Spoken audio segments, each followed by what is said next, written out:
Not too far from Jerusalem, thousands of Israeli settlers, as well as ministers and lawmakers, are taking part in a march that will go through the Evyatar outpost later today.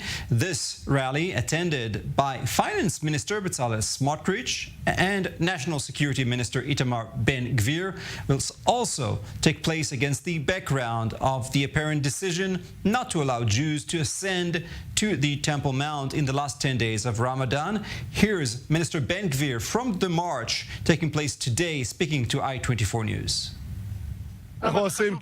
We are here not to give in to terrorism.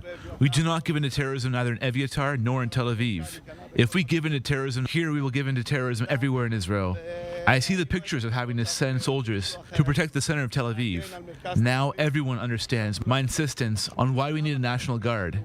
With God's help, the state of Israel will be strong. Even today it is strong, but it needs to be stronger against our enemies. And we want to take you live right there to this march. Our Hamda Salhut is standing by for us. Hamda, so we just heard Itamar Ben-Gvir speaking to you a short while ago, basically explaining why is it important for him and for these thousands of Israeli settlers to march there, saying this is showing that they do not surrender to terrorism. Guy, good afternoon. That has been quite a sentiment we've been hearing from Itamar Ben-Gvir to, quote, not give in to terrorism. Now, this march to the illegal outpost of Evyatar, currently illegal under under Israeli law, but all settlements are regarded as illegal under international law. Now, all of these marchers, and we're going to have our cameraman zoom in for you here, tens of thousands of settlers walking to the outpost with their families, with their children. Right-wing leaders like Itamar Ben-Gvir, Bezalel Smotrich, members from the Likud, famous settler activists like Daniela Weiss, who we spoke to earlier, are disputing claims by Palestinians saying that it is on privately owned land of theirs in the village of Beita. Now, there is a heavy security presence here all throughout these olive trees you can see behind the marchers. There are Israeli forces stationed there, and there have been cars and cars of authorities driving through to secure this march because they are afraid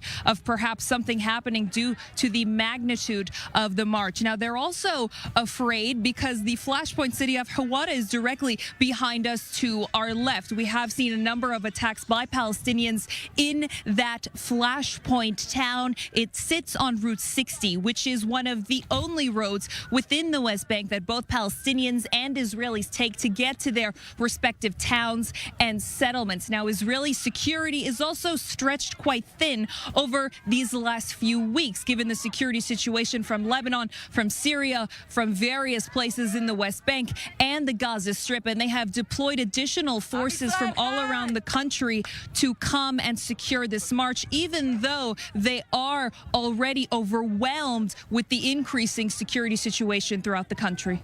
Yes, Hamda, it's a very lively atmosphere there. You could obviously see, and that is obviously in stark contrast to these tensions that we're talking about, to all these forces that are stretched out. What do you hear from these settlers regarding this claim that they're occupying the security forces who should be now monitoring and safekeeping their settlements and other cities in Israel? Now, hundreds of them at least need to be there to secure this march?